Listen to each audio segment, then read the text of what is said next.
오늘 주신 말씀은 사도행전 17장 16절부터 25절까지 되겠습니다.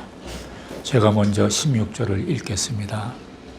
바울이 아덴에서 저희를 기다리다가 온 성에 우상이 가득한 것을 보고 마음에 분하여 회당에서는 유대인과 경건한 사람들과 또 저자에서는 날마다 만나는 사람들과 변론하니 어떤 에베구레오와 수도이고 철학자들도 바울과 쟁론할세 혹은 이르되 이 말쟁이가 무슨 말을 하고자 하느냐 하고 혹은 이르되 이방신들을 전하는 사람인가 보다 하니 이는 바울이 예수와 또 몸의 부활 전함을 이남이러라.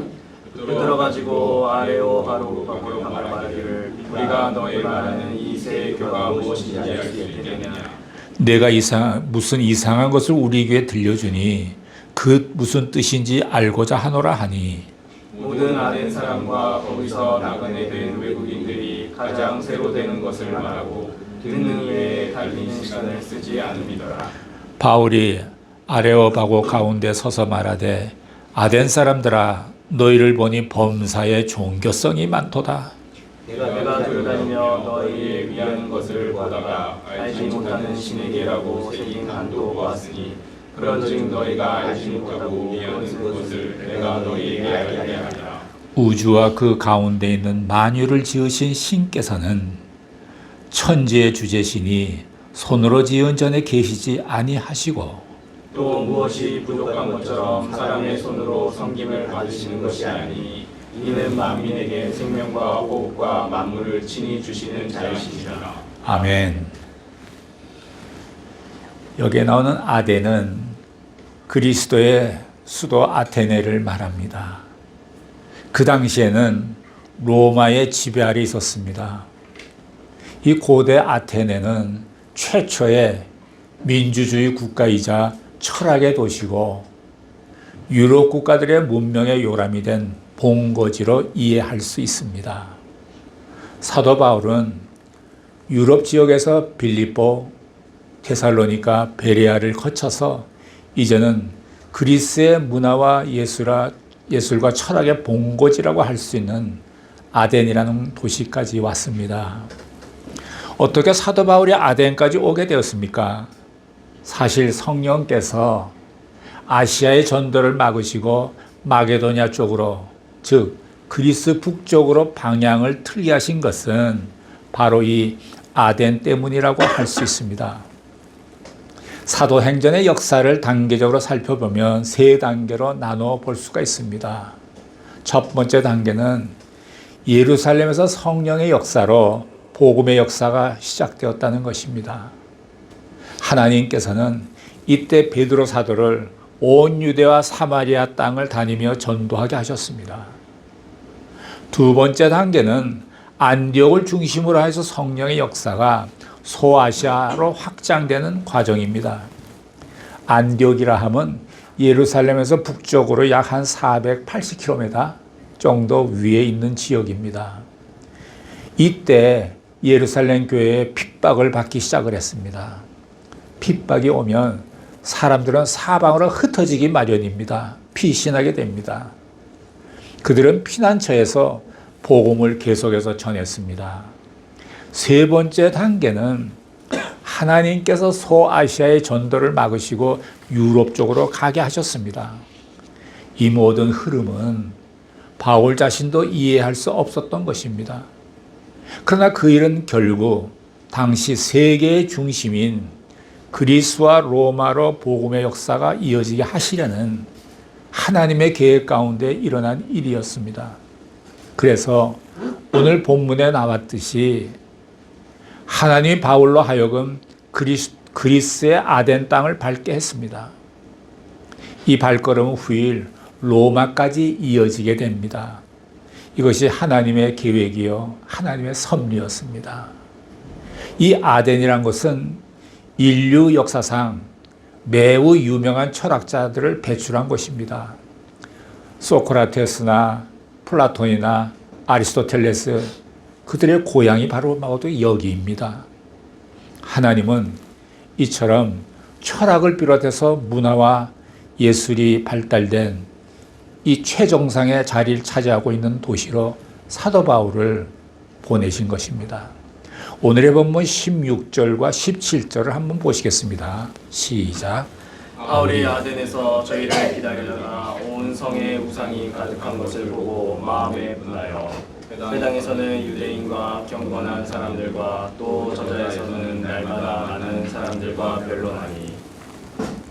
복음은 농촌이나 어촌과 원주민들이 사는 미개 지역에도 들어가지만 복음은 대도시나 문화와 예술 그리고 철학의 본고지에도 동일하게 전해져야 합니다. 바울은 이런 철학의 도시인 아덴에 오면서 그의 생각이 로마까지 미쳤습니다. 아덴에서 눈을 뜬 것입니다. 제가 다니던 온누리 교회에서는 일본에서 문화전도 집회 러브소나타를 하곤 합니다. 그 러브소나타 오시는 분들 보면 다 되게 서민적인 분들이 많습니다. 그런데 입장료가 비싼 클래식 심포니 연주회를 가보게 되면 거기 오신 손님들은 또 좀 다릅니다. 옷도 잘 입었고 이렇게 품위도 좋고 풍채도 좋고 사회적인 지위도 있어 보입니다. 러브 소나타를 하면서 이런 분들에게는 어떻게 하면 복음을 전할 수 있을까 그런 생각도 많이 해봤어요. 아마 클래식 콘서트를 하면서 접근하면 될까 이런 생각도 해봤죠. 그래서 성령께서는 모든 방법이 다 있습니다. 바울이 문화와 예술, 철학의 달인들이 있는 곳으로 복음을 전하기 위해서 들어온 것입니다. 그런데 이러한 곳에는 우상과 미신이 많습니다. 이 역설이에요. 과학이 발달하면 미신이 없어질까요? 더 많아집니다. 예술이 고도로 발달되면 미신이나 우상이 없을까요? 그것도 아닙니다. 더 많아집니다. 최고의 지성은 최고의 미신과 통하는 데가 있습니다. 일본이 그렇지 않습니까? 문화나 예술, 과학, 건축 모든 행사의 제일 시작이 신사에서 와서 제사 드리지 않습니까? 고사 지내지 않습니까? 과거 한국의 한 유명한 대학에서 매년 입학식 때마다 돼지 머리를 갖다 놓고 고사상을 차려놓고 입학식을 거행했습니다. 어느 해인가 입학식에 참석한 한 신입생이 이게 무슨 짓이냐고 앞으로 달려나서 상을 뒤집어 엎었습니다. 큰 소동이 일어났습니다.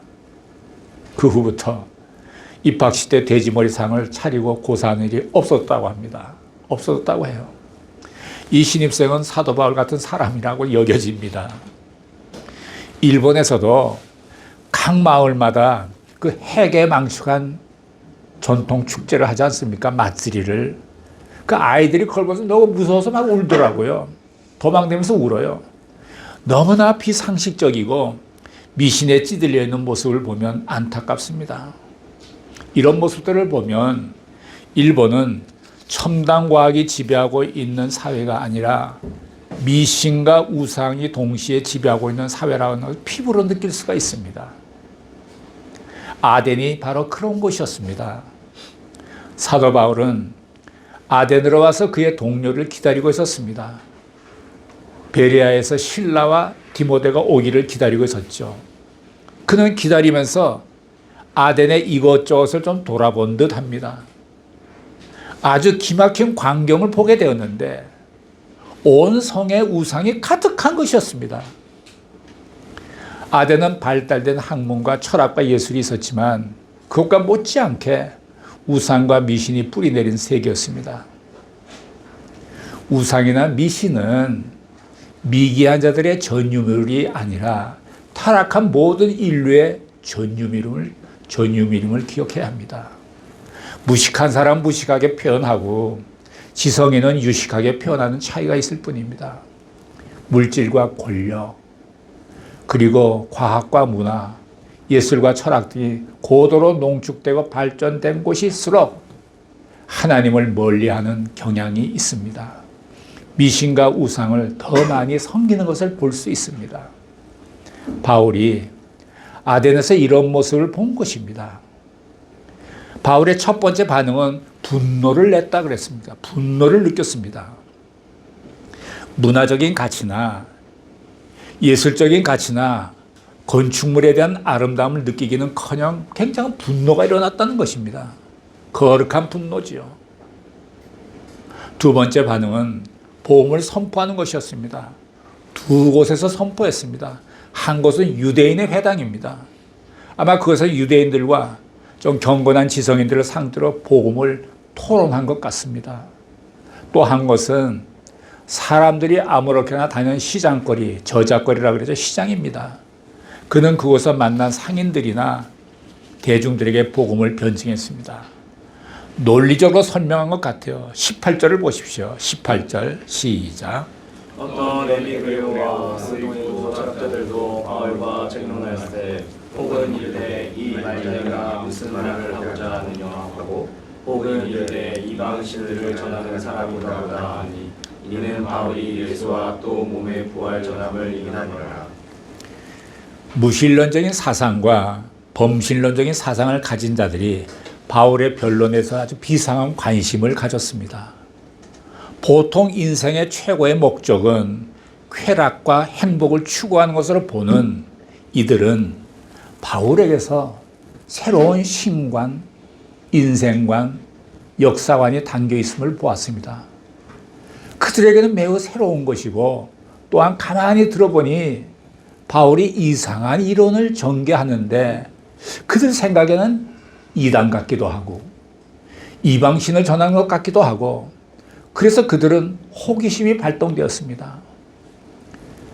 그들은 종교심이 많이 있는 사람들입니다. 바울의 이야기를 들은 어떤 이들은 바울을 향해서 야, 너 수다쟁이구나, 말쟁이구나 이렇게 말하기도 했습니다. 바울은 예수님에 대해서 또 몸에 부활한 것을 전했습니다. 예수님은 하나님의 아들이다. 구원을 만드시고 죽음에서 부활하셨다. 그분을 믿어야 한다라고 말했을 것입니다. 들어보니 그들의 세계관으로서는 도저히 이해할 수 없는 일이었습니다. 그래서 그들은 바울을 말쟁이라고 했고 또 격렬한 논쟁을 하게 되었습니다. 세상의 많은 종교 철학은 우리가 자기들과 좀 비슷해지기를 원합니다. 그리고 그들은 이렇게 말합니다. 너희 종교에만 구원이 있다고 말하지 말라. 다른 데도 구원이 있다. 이것을 인정하라. 그래야 서로 좀 비슷해지지 않겠느냐. 이것이 세상의 철학과 세상의 종교가 기독교에 요구하는 것입니다. 서로 비슷해지자는 것입니다. 그래서 우리는 착한 일을 하자, 좋은 일을 하자, 휴머니즘을 갖자, 이런 쪽으로 치우치도록 종교 다원화를 강요합니다. 기독교는 휴머니즘이다, 구제하는 기관이다, 선을 행하는 종교다, 사회 발전을 위해서 유익한 종교다, 이 정도 선에서 기독교를 얘기하자는 것입니다. 사람의 철학과 종교와 방법에는 구원이 없습니다. 구원은 하나님께로부터 오는 것이지 인간으로부터 오는 것이 아닙니다. 구원은 내가 만드는 것이 아닙니다. 구원은 밖으로부터 와야 합니다. 물에 빠진 사람, 그 사람 스스로 자기를 구원 못합니다. 밖에서 구원이 와야 됩니다. 이 엄청나고 놀라운 구원의 비밀을 그 세상 사람들이 어떻게 알겠습니까? 이제 바울의 얘기를 듣고 있던 사람들이 바울을 아레오바고로 데려갑니다. 이것은 신전이 있는 지역을 말합니다. 이것은 그 당시 재판과 입법을 주관했던 성격을 가지고 있습니다. 또한 종교와 도덕을 논쟁하는 곳이기도 했습니다. 바울을 이곳으로 데려온 곳입니다. 이 아덴 사람들은 새로운 것에서 특히 관심이 많습니다. 세상에 대해서 유행에 민감했다고도 말할 수 있습니다. 대도시가 다 그렇습니다. 그래서 새 것에 대해서 관심을 갖습니다. 바울은 이런 기회를 놓치지 않았습니다. 아덴 사람의 속성을 알게 된 바울은 적극적으로 복음을 전합니다. 그 내용이 22절부터 31절까지 기록되어 있습니다. 먼저 22절을 한번 보겠습니다. 22절 시작. 바울이 아레오바고 가문에 서서 말하되 아덴 사람들아 너희를 보니 범사의 종교성이 많도다. 내가 두루다리. 예, 그만요. 이 바울의 시작이 참 놀랍습니다. 바울이 유대인들을 전도할 때는 구약에서부터 시작했습니다. 유대인들이 구약을 아니까. 그러나 아덴 사람들에게는 그런 방법을 쓰지 않았습니다. 우상과 미신을 섬기는 사람들에게 접근하는 방법이 달랐습니다. 너희를 보니 범사에 종교성이 많도다. 이렇게 말했어요. 아마 이 말을 들은 아덴 사람들은 기분이 꽤 좋았을 것 같아요.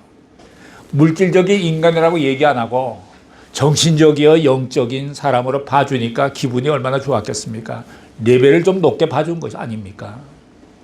바울은 그들에게 종교성이 많은 것을 이용해서 복음을 전하기 시작했습니다.